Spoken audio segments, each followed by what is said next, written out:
I'm not an inspirational speaker. I've never lost a limb on a mountainside, metaphorically or otherwise, and I'm certainly not here to give career advice because, well, I've never really had what most would consider a job. However, I have had large groups of people listening to what I say for quite a few years now, and it's given me an inflated sense of self-importance. So I will now, at the ripe old age of 37.9, bestow upon you 9 life lessons. 1, you don't have to have a dream. Americans on talent shows always talk about their dreams. Fine, if you have something you've always wanted to do, dreamed of, like in your heart, go for it. After all, it's something to do with your time, chasing a dream. And if it's a big enough one, it'll take you most of your life to achieve, so by the time you get to it and are staring into the abyss of the meaninglessness of your achievement, you'll be almost dead, so it won't matter.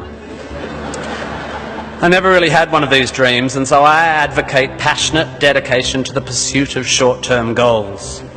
Be micro-ambitious. Put your head down and work with pride on whatever is in front of you. You never know where you might end up. Just be aware the next worthy pursuit will probably appear in your periphery, which is why you should be careful of long-term dreams. If you focus too far in front of you, you won't see the shiny thing out the corner of your eye. 2, don't seek happiness. Happiness is like an orgasm. If you think about it too much, it goes away.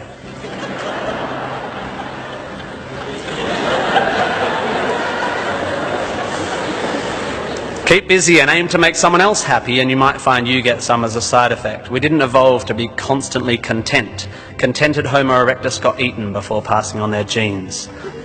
3, remember, it's all luck.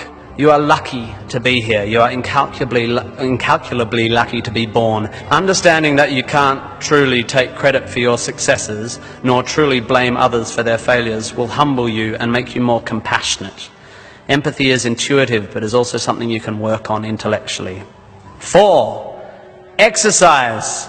I'm sorry, you pasty, pale, smoking philosophy grads, arching your eyebrows into a Cartesian curve as you watch the human movement mob winding their way through the miniature traffic cones of their existence.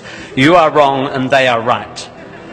Well, you're half right. You think, therefore you are, but also you jog, therefore you sleep, therefore you're not overwhelmed by existential angst.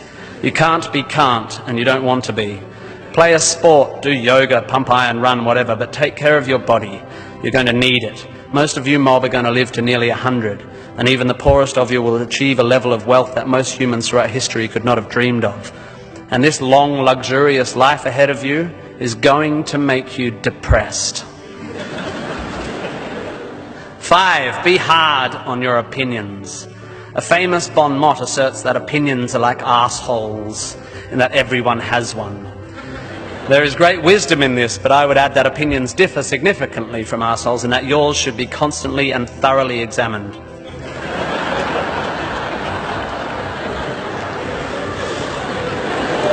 We must think critically and not just about the ideas of others. Be hard on your beliefs. Take them out onto the veranda and hit them with a cricket bat. Be intellectually rigorous. Identify your biases, your prejudices, your privileges. Most of society's arguments are kept alive by a failure to acknowledge nuance. We tend to generate false dichotomies and then try to argue one point using 2 entirely different sets of assumptions, like 2 tennis players trying to win a match by hitting beautifully executed shots from either end of separate tennis courts. 6, be a teacher. Please, please, please be a teacher. Teachers are the most admirable and important people in the world. You don't have to do it forever, but if you're in doubt about what to do, be an amazing teacher. Even if you're not a teacher, be a teacher. Share your ideas. Don't take for granted your education. Rejoice in what you learn and spray it. 7, define yourself by what you love.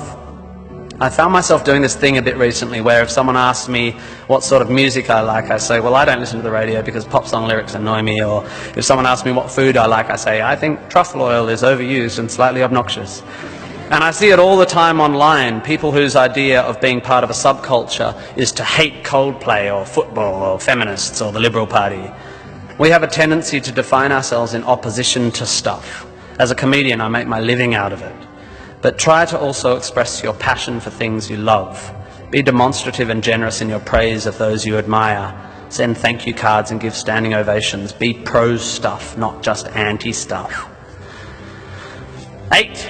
Respect people with less power than you. I have in the past made important decisions about people I work with, agents and producers, big decisions based largely on how they treat the wait staff in the restaurants we're having the meeting in.